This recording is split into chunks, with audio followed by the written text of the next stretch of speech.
Hello दोस्तों, अभी तक इतिहास में हम आप लोग को पढ़ाए थे वैदिक सभ्यता। ठीक है, इतिहास के इस सीरीज में हम सबसे पहले जो लेक्चर लेके आए थे वो बेसिक इतिहास के बारे में लेके आए थे। उसके बाद जो चैप्टर आया उसका नाम था सिंध घाटी सभ्यता, और उसके बाद जो आया उसका नाम है वैदिक सभ्यता। और आज से हम स्टार्ट करेंगे महाजनपद काल। ठीक है, आज ये महाजनपद काल स्टार्ट होगा और आज ही ये ख़त्म हो जाएगा। अच्छा, हम पिछले वीडियो में बताए थे कि जब उत्तर वैदिक काल में लोहे की खोज हुई, तब लोहे की खोज के साथ साथ उनकी आर्थिक व्यवस्था सुधरी। आर्थिक स्थिति जब उनकी सुधरी तो आर्थिक स्थिति के साथ साथ उनके सामाजिक और राजनीतिक जीवन का विस्तार हुआ। ठीक है, अब आगे बारी आती है महाजनपद काल की। ठीक है, अब देखिए महाजनपद काल क्या है। छठी शताब्दी में आर्थिक सामाजिक एवं सामाजिक प्रगति ने राजनीतिक जीवन का विस्तार किया। जो छठी शताब्दी हमारी थी उसमें आर्थिक और सामाजिक प्रगति ने राजनीतिक जीवन का विस्तार किया। ठीक है, जो सबसे पहले हम पढ़े थे पूर्व वैदिक काल में कि लोग कबीला बना के रहते थे, कबीले से आगे बढ़ के जन हुए, जन से आगे बढ़ के हम उत्तर वैदिक काल में क्या पढ़े थे, जनपद हुए। ठीक है, अब महाजनपद काल में जनपद, कई सारे जनपद एक होकर महाजनपद का निर्माण करते थे। ठीक है, जैसे कई सारे जनपद हैं। ठीक है, जैसे ये एक महाजनपद, इसके अंदर काफ़ी ढेर सारे जनपद होते हैं। ठीक है, तो कई सारे जनपद मिलकर क्या बनाते हैं, महाजनपद। ठीक है, जो कबीला था, कबीला के बाद जन हुआ, जन के बाद जनपद हुआ, और जनपद के बाद महाजनपद हुआ। ठीक है, अच्छा, ये जो हम महाजनपद पढ़ते हैं ये पाया कहाँ से गया, कितने होते हैं, ये हम आगे जानते हैं। ठीक है, तो जो महाजनपद काल है ये हमारे अंगुत्तर निकाय जो कि एक बौद्ध ग्रंथ है, और अंगुत्तर निकाय जो कि एक बौद्ध ग्रंथ है, और भगवती सूत्र जो कि एक जैन ग्रंथ है। इन्हीं में हम 16 महाजनपद की सूची मिली। ठीक है, 16 महाजनपद सूची कहाँ पे मिली, ये अंगुत्तर निकाय बौद्ध ग्रंथ से और भगवती सूत्र जैन ग्रंथ से।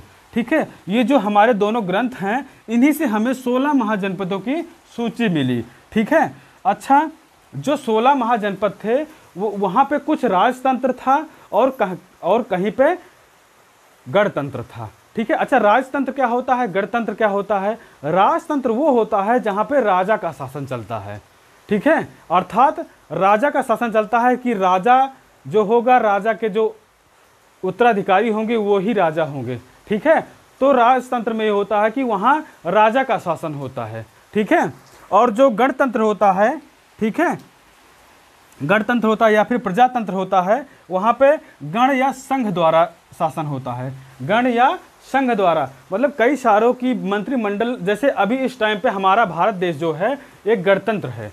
ठीक है, जब ये गणतंत्र है तो यहाँ का जो शासन है वहाँ के कुछ मंत्रिमंडल कर रहे हैं। ठीक है, और हम आगे की बात करें तो हमारे महाजनपद काल में टोटल 16 महाजनपद मिले। ठीक है, जो अंगुत्तर निकाय और भगवती सूत्र से जो हमारे महाजनपद की सूची मिली उसमें कितने महाजनपद थे, 16 महाजनपद थे। अच्छा, ये 16 महाजनपद कहाँ थे, भारत के किस क्षेत्र में थे, अब इस टाइम पे किस राज्य में पड़ते हैं, और उनके मुख्य बिंदु क्या हैं। ठीक है, हम करके पढ़ेंगे। देखिए, महाजनपद के बारे में पढ़ेंगे। महाजनपद की राजधानी उस समय कौन सी राजधानी थी, ये अब इस टाइम वर्तमान में इसकी स्थिति कहाँ है, और वहाँ से मुख्य बिंदु। अच्छा, मुख्य बिंदु की बात करें तो जैसे जैसे हम इतिहास को पढ़ते जाएंगे वैसे वैसे हमारे मुख्य बिंदु कवर होते जाएंगे। वैसे भी जो इम्पोर्टेंट है हम उसको यहाँ पे बता दिए हैं। ठीक है, तो जो सबसे पहला हमारा जो ये देखिए, जो हमारी स्टार्टिंग के 3 अगस्त, अच्छा 16 को याद कैसे करेंगे। 16 को याद करने की ट्रिक ये है कि पहले 3 ये जो है ये बिहार में पड़ता है। कहाँ पे, बिहार में पड़ता है। जो स्टार्टिंग के 3 हम बताए हैं ये कहाँ पे पढ़ते हैं, बिहार में पढ़ते हैं। और जो बिहार के बाद 11 तक हैं ये यूपी में पढ़ते हैं। मतलब कि 3 यहाँ पे और 8 यूपी में, तो 8 3 11 तो ऐसे हमको याद हो गए, और बाकी बचे 5 में एक एमपी में पढ़ता है, और एक राजस्थान में पढ़ता है, और एक आंध्र प्रदेश में पढ़ता है, और एक साउथ इंडिया में पढ़ता है, और दूसरा और एक जो है ये भारत के बाहर पड़ता है, जो कि पहले भारत का ही हिस्सा था। जो तक्षशिला था या फिर गांधार था, ये पहले भारत का हिस्सा था, लेकिन जब देश आज़ादी के बाद ये दोनों अलग अलग हो गए। ठीक है, तो भारत के बाहर मात्र एक ही हमारा जनपद है जिसका नाम है गांधार। ठीक है, और उसकी राजधानी क्या है? तक्षशिला है। ठीक है, हम एक एक करके सभी के बारे में पढ़ेंगे, सभी की राजधानी के बारे में, क्योंकि एग्जाम में राजधानी के बारे में ही पूछा जाता है और इसकी वर्तमान स्थिति के बारे में भी पूछा जाता था। मुख्य बिंदु तो जैसे जैसे इतिहास आएगा, आगे हम इतिहास को पढ़ेंगे, वैसे वैसे धीरे धीरे हम इसको कवर करते चलेंगे। ठीक है, तो जो सबसे पहला हमारा था, पहला जो महाजनपद था वो मगध था। मगध जो बिहार में पड़ता है, इसकी राजधानी उस टाइम पे क्या थी? राजगृह थी। ठीक है, मगध की राजधानी क्या थी? राजगृह थे। मगध जो हमारा महाजनपद था, इसी में हम मौर्य वंश के बारे में पढ़ेंगे। ठीक है, और काफ़ी सारी इसमें वंश, जो कि एक सबसे शक्तिशाली महाजनपद था। सभी जनपदों में सबसे महाशक्तिशाली जो था वो कौन सा हमारा था? वो हमारा था मगध जनपद। ठीक है, मगध की राजधानी की बात करें तो मगध की राजधानी राजगृह थी, जो कि पटना और गया के बीच में पड़ता है। अब इस टाइम पे मगध कहाँ पर पड़ता है? पटना और गया के बीच में पड़ता है। मुख्य बिंदु की बात करें तो ये एक सबसे शक्तिशाली महाजनपद था। ठीक है, और दूसरा जो हमारा महाजनपद है उसका नाम है अंग। ठीक है, अंग की राजधानी चंपा। अंग की राजधानी क्या है? चंपा थी। ठीक है, और जो कि इस टाइम पे बिहार के भागलपुर डिस्ट्रिक्ट में पड़ता है। बिहार के कहाँ पड़ता है? भागलपुर डिस्ट्रिक्ट में पड़ता है। ठीक है, तो बिहार में 3 हमारे महाजनपद थे, मगध, अंग, और अब बारी आती है बाजी की। ठीक है, बाजी की राजधानी जो थी वो थी वैशाली। ठीक है, बाजी की राजधानी जो थी वैशाली थी, जो बिहार के तिरहुत क्षेत्र में पड़ता है। कहाँ पे? तिरहुत क्षेत्र में। और ये जो बाजी था, ये प्रथम गणतंत्र महाजनपद बना। प्रथम गणतंत्र मतलब यहाँ पर जो शासन चलता था वो गण या संघ द्वारा चलता था। जो शासन था वो गण और संघ द्वारा चलता था। ठीक है, गण और संघ एक ही होता है। ठीक है, तो चौथे हम महाजनपद की बात करें तो काशी। काशी कहाँ पे है? वाराणसी में है। इस टाइम पे भी देखिए, काशी की जो काशी की राजधानी थी वो थी वाराणसी। ठीक है, अब इस टाइम पे सब काशी भी कहते हैं, वाराणसी भी कहते हैं और बनारस भी कहते हैं। ठीक है, तो जो वाराणसी है ये कहाँ पे पड़ता है? ये यूपी में पड़ता है। ठीक है, उत्तर प्रदेश में पड़ता है। ठीक है, तो अभी भी अगर हम देखें, काशी की जो इम्पोर्टेंट स्पेस है वो क्या है? वाराणसी है। ठीक है, तो हम इसको याद कर सकते हैं, काशी की राजधानी जो थी वो वाराणसी थी। ठीक है, अब उसके आगे बात करें पांचवें महाजनपद की, तो वो क्या है हमारा? कौशल। कौशल जो है इस टाइम पे अयोध्या डिस्ट्रिक्ट में पड़ता है, जो कि यूपी में है। यूपी में किस डिस्ट्रिक्ट में पड़ता है? अयोध्या, जिसको हम पहले फैजाबाद के नाम से भी जानते थे। ठीक है, अब उसका नाम बदल कर क्या हो गया? अयोध्या। ठीक है, जो कौशल था, कौशल की राजधानी जो थी अयोध्या थी। ठीक है, और छठे की बात करें तो मल्ल। छठा क्या है? महाजनपद मल्ल। मल्ल की राजधानी जो है कुशीनगर है। कुशीनगर इस टाइम पे कहाँ पड़ता है?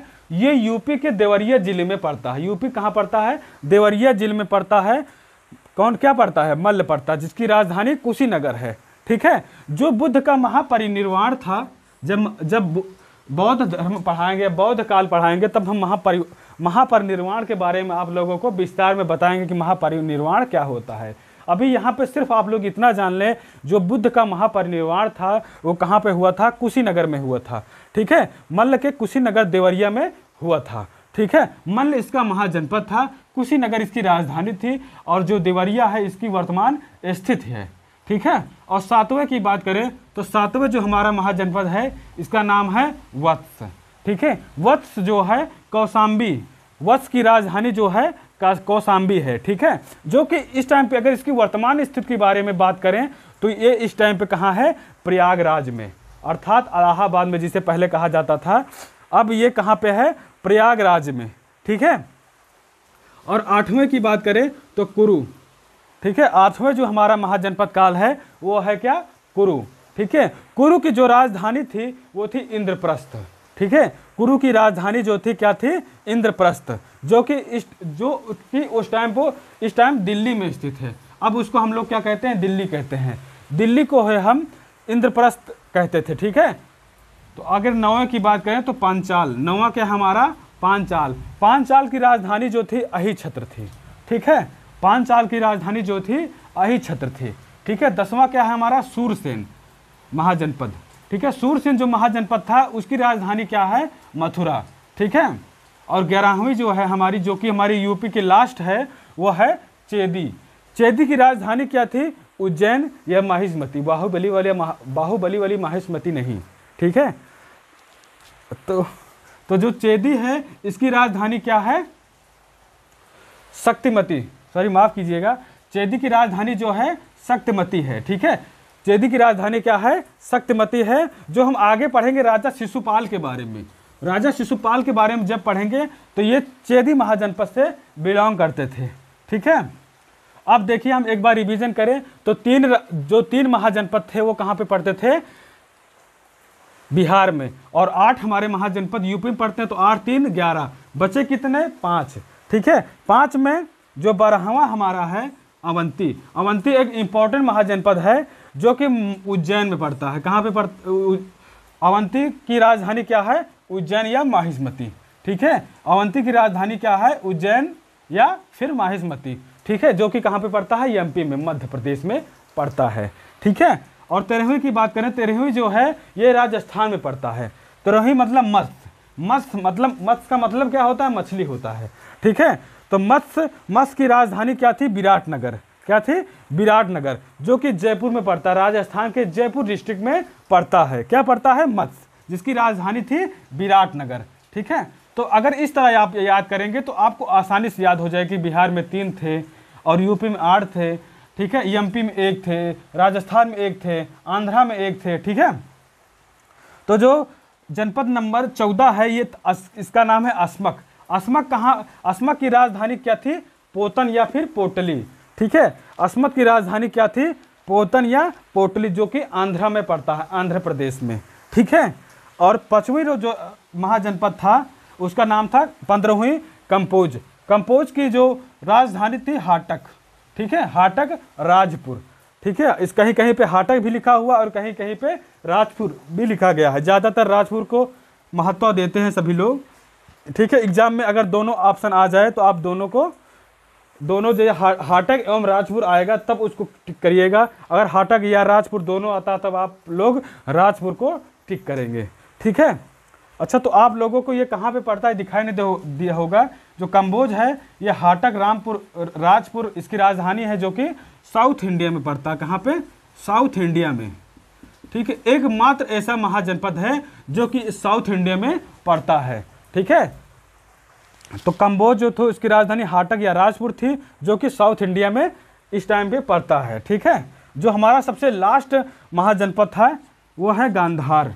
गांधार एक महाजनपद था जिसकी राजधानी थी तक्षशिला, जो कि इस टाइम पे भारत के बाहर स्थित है। पहले भारत का ही हिस्सा हुआ करता था ये तक्षशिला महाजनपद, लेकिन आज़ादी के बाद ये अलग हो गया। तब ये कहाँ पे पड़ने लगा, ये तक्षशिला भारत के बाहर पड़ने लगा, ठीक है। तो आज है कि हम इस लेक्चर में महाजनपद काल के बारे में बताए कि महाजनपद 6वीं शताब्दी में जो हमारी आर्थिक स्थिति सुधरी थी, उसके साथ साथ आर्थिक स्थिति सुधरने के साथ साथ राजनीतिक जीवन का भी विस्तार हुआ था।